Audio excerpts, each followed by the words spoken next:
the American Islamic College from its very founding with President, Dr. Ismail al-Farouqi, that it really represents this incredible opportunity for us not just to learn what's in the books, but for us to learn one another, to learn our tradition is a tradition of many narratives. Our tradition is a tradition of many interpretive streams. Our tradition is a tradition of unity in the midst of diversity. And this is something that, rather than being threatened by it, this is something we can celebrate. Well, that's...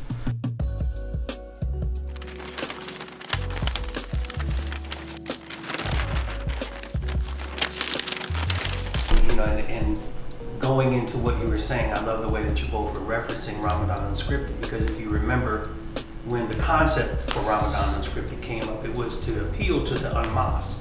Right. So what you were just talking about seems as though it may hit or resonate with those who don't necessarily come out to us.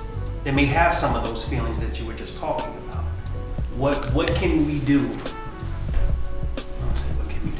What is it that can help for those who are unmasked? There's a line in the 13th century Sufi fable that we mentioned last night in the Conference of the Birds, or in our Ramadan Unscripted, called Mantiq al-Tayr, the conference or the speech of the birds.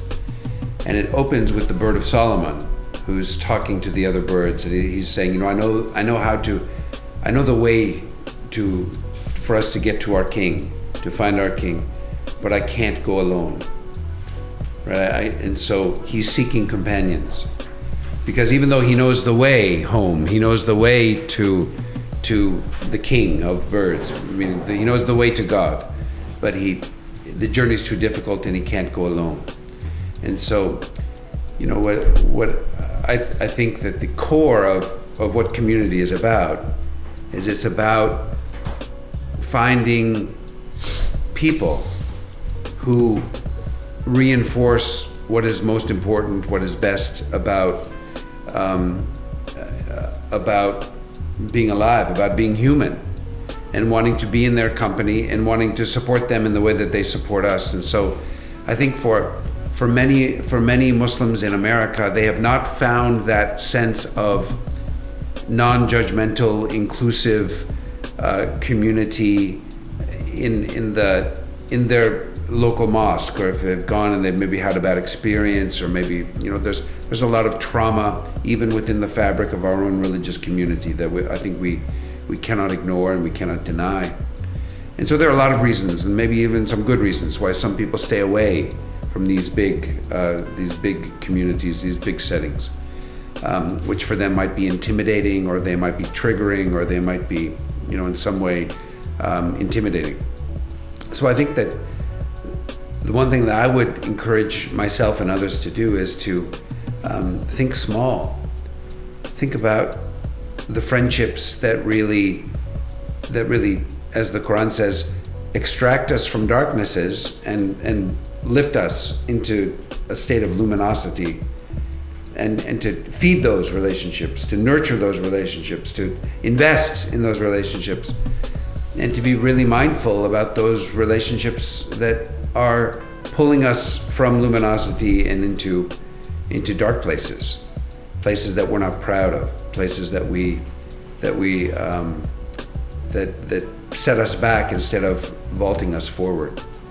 And I think that seeking virtuous friendship is, and I'm not talking about that in a prudish way, I'm talking about friendship that really is not afraid to look at the reality of what's going on today and where I am today and where I've been, but friendship that is to say, okay, welcome to the human family, and so you've got stuff, you've got baggage, sure, welcome to humanity, and let's help each other thrive, let's help each other be happy, let's help each other do better and do more, and to have that, the bliss of purpose. What a joy it is to be of service to another person in a moment of extreme need. What a joy it is to share what we have and to know that because of me somebody ate today.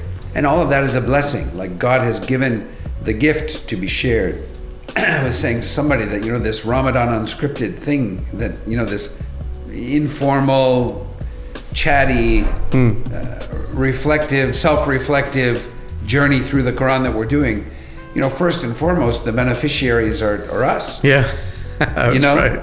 And people are like, thank you for doing it. I'm like, you don't even have to thank me, because I'm the one who's really benefiting from this. Yeah, I'd like to do this anyways. Yeah. This is like what a gift it has been for me.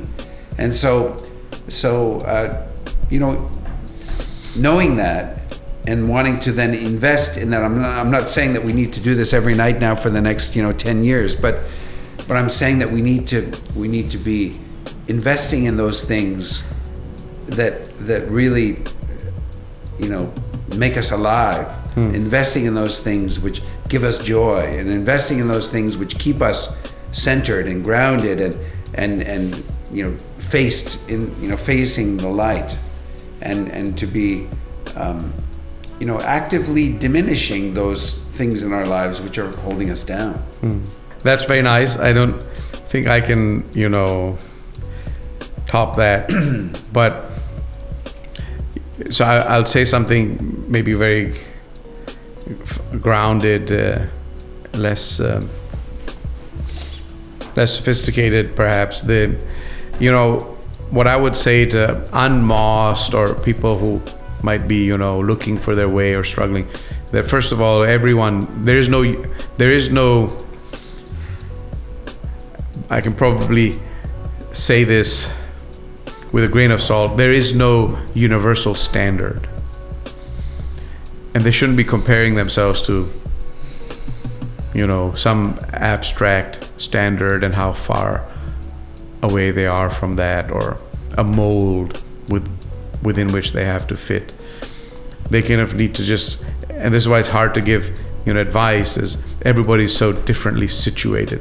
And I think, what I would say is just don't focus on your own situation. Like, take stock of who you are, where you are, and just try to do a little bit better from whatever standard that seems to you to make sense, and then keep working in this incremental way, baby steps, without thinking of, I know it's important to I want to get there in a year and stuff.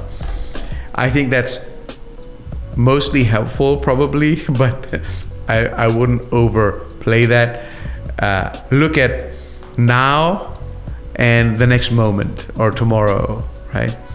Really, really small. And as long as spiritually, I think that's better. If spiritually you set yourself a target, maybe materially, those goals and things might make more sense. But spiritually, if you set yourself a target, you're almost commodifying spirit. And I think that's a losing battle. And so don't commodify it, don't quantify it, move with it as a fluid.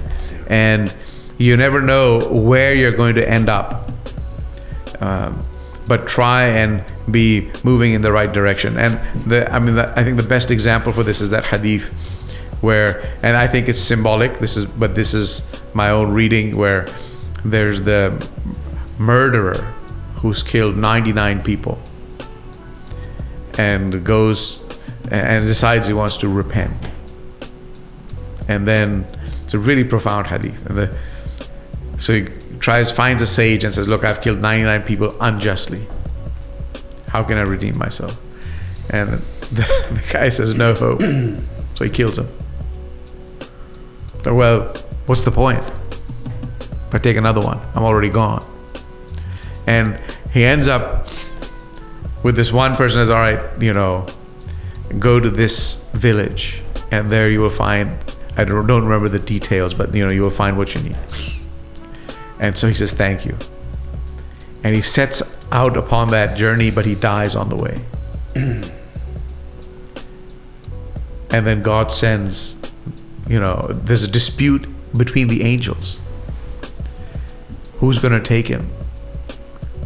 And what's the destiny? hell or heaven. And so they're in this dispute, and it's decided that they will measure the distance. Is he closer to his destination, or is he closer to a point of origin? And I believe there's one narration that says God decreased his distance from the destination to where he was In mercy. in mercy, so he could embrace him. And so what's the lesson in this?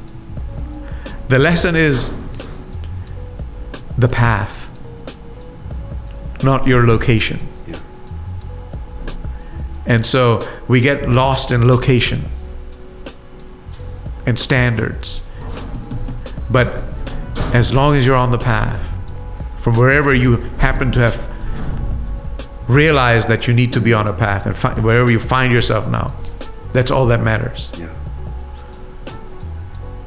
Yeah, it's beautiful. And I'm reminded of Rumi in his one poem where he says that even if you've broken your vow 1,000 times, doesn't matter, come back, because ours is not a caravan of despair. Don't despair from the mercy of God. That's right. That's like, don't do that. Yeah. As long as you're not doing that. And you know, Keep a going. priest told me many years ago, back in the days when I was still thinking about becoming one, and I remember this Spiritan father in the middle of the night in Pennsylvania told me, he was an African priest. He told me, he said, Timothy, only God can write straight with crooked lines. Yeah, and so that means that even the crooked lines of our own sin and our own meandering in this world can be redeemed. Yes, can be redeemed if we put that in the service of others. So only someone who has been incarcerated can really understand the condition of an incarcerated person. Only someone who has been in the darkness of addiction can really understand what it means, right, for someone to journey out of that and to stay out of that. And so everything that we've ever done that has been harmful to ourselves or to others can be redeemed if we, in the spiritual journey, this is the alchemy again, and we read this in the Quran as well, that God can turn those evils into goods. Into goods, yeah. Even in the Hebrew Bible, in the Joseph story, I once heard a rabbi give a sermon about, just on the line that in the Hebrew Bible it says that Joseph's brothers had intended something evil, but God intended something good. So that even sometimes when we're committing misdeeds, that those deeds can be redeemed and made luminous by becoming the very jewels of wisdom that are necessary to help other people out of those darknesses and help people out of those situations. And so this is a caravan of hope, right? And there's nothing in our life story which is too big for God.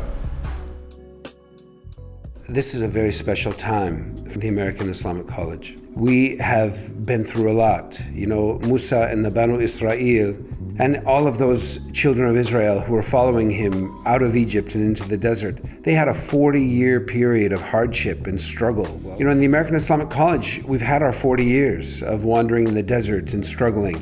So we are now in a moment of God's realization of the dream of AIC. And so this is a very exciting moment for people to come on board as students, as faculty, as staff, as supporters and as donors, as community members who are believing again in the dream of AIC, and now watching and helping, supporting the college to rise and to grow, God willing, into America's first great, independent, proudly Muslim university.